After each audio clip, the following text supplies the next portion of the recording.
Today's topic, I'll start by giving one example. Just you imagine you are busy in writing something which is very important. Your friend has come suddenly and just prick the pin on your hand. What would be your reaction? You will immediately or suddenly you will remove your hand and you maybe shout also, right?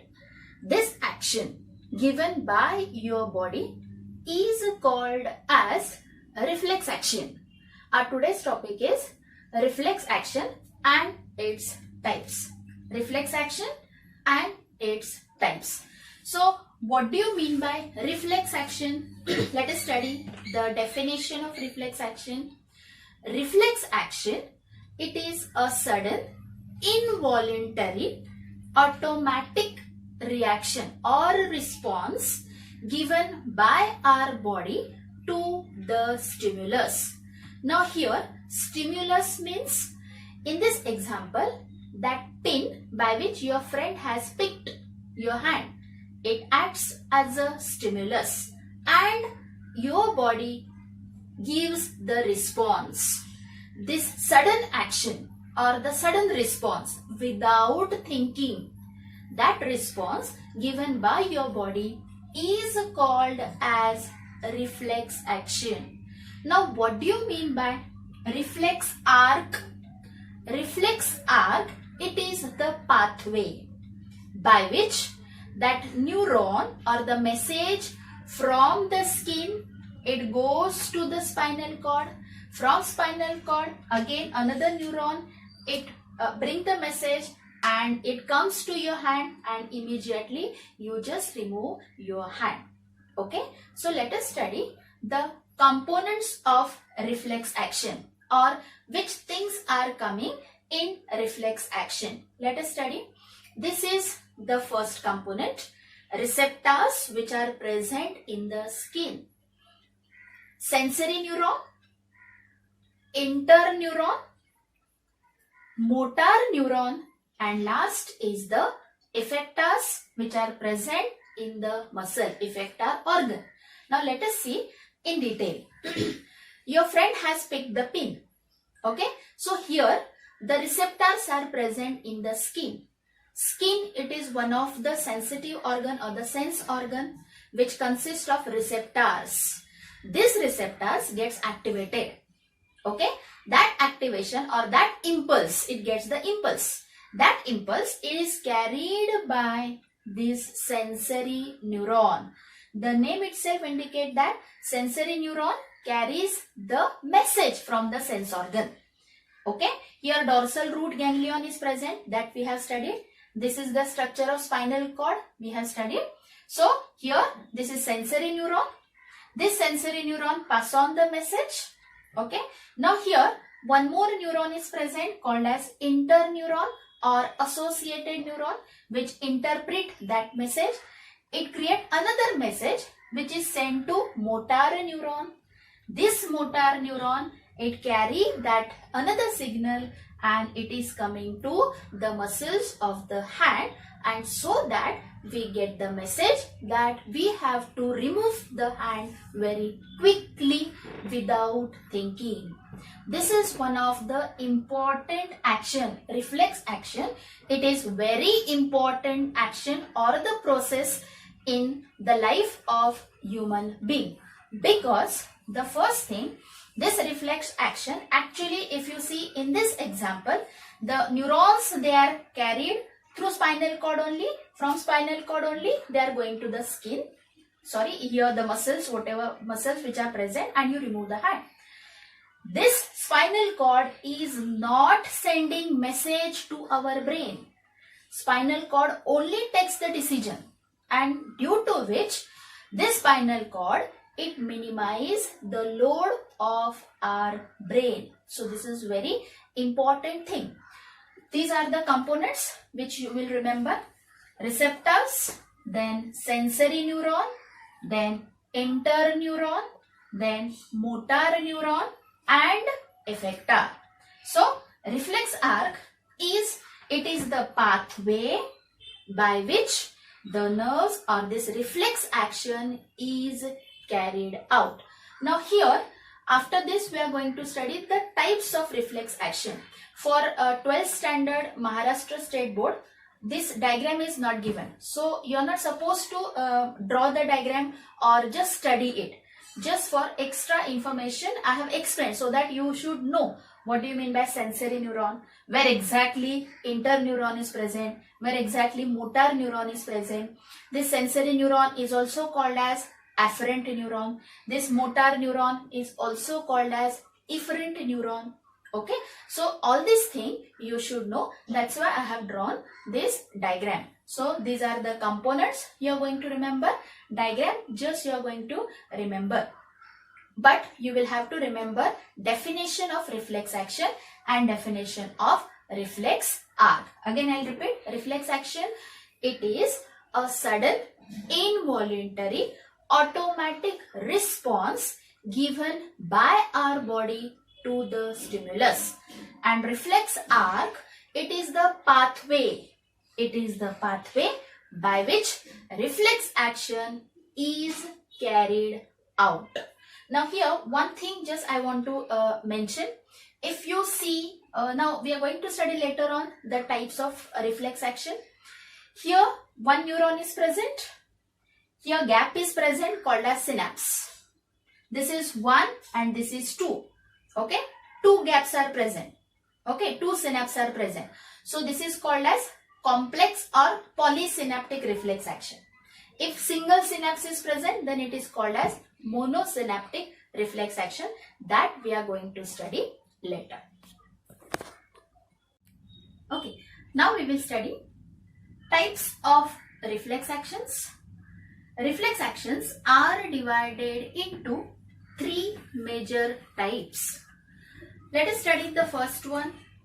The first one is on the basis of control over the action, means which part of the nervous system it is involved. On the basis of that, the types are divided into cranial reflexes and spinal reflexes. The name itself indicates that if in that reflex action the brain is involved or the nerves which are coming out from the brain, if those nerves are present or involved, that reflex is called as cranial reflex. If spinal nerves are involved, then that reflex is called as spinal reflex. Cranial reflex, what are the characteristics of this reflex action? It is carried out by brain. It is slow action response. Now, what do you mean by slow action response? First, I'll give you example and then I'll explain. Example is watering of mouth on the sight or smell of good food. The difference between cranial reflex and the spinal reflex is, here the example is, just imagine, if you imagine a good food or if you smell something very delicious, you will start feeling hungry and automatically the saliva start coming or start secreting from the salivary gland and it start coming in the mouth. Okay, so this is the example of cranial reflex. Why it is very slow action response? Because here there is no emergency. You have to imagine, means here you are using your brain, so it takes time. In contrast, spinal reflexes, they are carried out through spinal cord, means here spinal cord is involved. It is a quick response. Why it is quick response? Because if you study the example, you will come to know withdrawal of our hand by touching any hot object. Suppose unknowingly, if you touch the hot object, what you will do? Yes, just you will remove the hand. It is a quick response. Okay, that message, it is carried through the spinal cord only. Okay, spinal cord only give the command to your hand that you have to immediately remove your hand. Here, you are not imagine or you are not thinking whether you have to remove the hand or whether you have to keep the hand, right? So here that response is very quick. Here the response is very slow. Here these cranial reflexes, it is carried out by brain. This reflexes, it is carried out by spinal cord. Here in this example, definitely the brain is involved. Here in this example, the brain is not involved. The action is taken by spinal cord only. Now we will study the second type or the second category of reflex action, which is based on previous experiences. Now these category, again it is divided into two parts. Number one, unconditional reflexes, and second is conditional reflexes. Here the name itself indicate that unconditional, means no condition at all. Conditional means condition should be present. This unconditional reflexes, they are also called as inborn or inherited reflexes. Now what do you mean by inborn or inherited reflexes? The reflexes which are inborn or inherited from our parent. These reflexes parents are only giving to their child. Let us see the characteristic of unconditional reflexes. They do not require any previous experience. For example, sneezing, coughing, yawning and hiccuping. If you see a small baby or newborn baby also, if he feels hungry, immediately he starts crying. Okay? Then sneezing, if any particle it goes to the nasal mucosa, if immediately you sneeze. Or coughing, if you are eating and while eating, that particle if enters in the respiratory tract, immediately with coughing action, you try to just take out that particle. So here no one is teaching you that you have to cough. No one is teaching that child also or that newborn baby also that whenever you are hungry, you are supposed to cry. So all these actions or all these reflex actions are the unconditional reflex actions which are inborn. Here no need of any teaching. Here conditional reflex action, it is also called as acquired. What do you mean by acquired? You have to acquire or you have to learn that activity. These reflexes are based on previous experience. Example, swimming, dancing and cycling. We'll come to this example later on. First we will see the characteristic. Initially, these conditional reflex actions are voluntary. Voluntary means you are deciding. But later on, as you practice that activity, it becomes involuntary. For example, let us take the example of swimming activity. When you first time start learning swimming, at that time you have to concentrate or you have to think of many activities. For example, you have to concentrate on the breathing rate. You have to concentrate how to cut the water, how to move the hands, how to move the legs, how I can float on the water. All these things you have to think.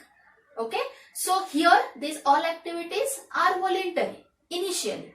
But as you practice more and more day by day, after few days, these all activities becomes involuntary.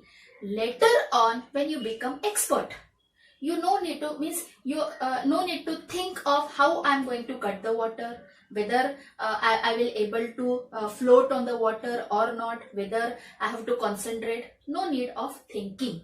It means it becomes involuntary by practice. A famous scientist, Russian scientist, E. Pavlov, he was studying on the reflex action and he performed many experiments. One of the experiment is a famous experiment performed by taking the example of Bell and the dog experiment. What he did, Actually, he was studying reflex action, so he wanted to observe the changes in the dog response. So what he did, he started giving the food to that dog. As soon as that dog see the food, immediately that dog started salivating. This is the natural response. One day, second day, third day, for so many days he used to offer the food and dog used to salivate by seeing that food. But after few days, what he did, he rang the bell and then he started giving the food. Again, this was repeated for many days. He used to rang the bell and used to give the food and dog used to salivate. Okay. Again, this activity repeated for many days. After few days, what he did, he just rang the bell and he did not offer the food. In spite of that also, that dog started salivating. It means that here that bell acts as a condition. Okay, that dog started imagining, okay, that bell has rang means I'm going to get the food. So these all are the examples of conditional reflex. Here these all are the examples of unconditional reflex. Unconditioned means no condition required, no teaching is required, no experience is required. Here condition means experience is required. These activities are first of all voluntary and then slowly by practice it becomes involuntary. Now we will come to the third type of reflex action. According to number of synapses involved, means this category it is based on how many synapses are involved in the reflex action. On the basis of this, it is divided into two categories. Number one, simple monosynaptic reflex action, and second, complex or polysynaptic reflex action. Here the name itself indicates that simple. Simple means monosynaptic. Mono means single synapse is present. What is synapse? Synapse is the junction between the two neurons is called as synapse. So here only single synapse is involved and here more than one synapse is involved. So it is called as complex and this is called as simple. Example is knee jerk reflex. Now what is this example? It indicates when you tap the portion below the knee with the help of hammer very gently. What will happen? Your leg will come in the front direction. Okay, means you are showing the reflex action. This is the, here it involves two neurons, sensory neuron, motor neuron. So in between these two, only single synapse is present. So this is coming under monosynaptic reflex action. Here it involved three neurons, sensory neuron, interneuron and motor neuron. Okay, so here two synapses, two junctions are coming. So it is the complex or polysynaptic reflex action. And the examples are cycling and swimming. So in this manner, we have completed all the types of reflex action.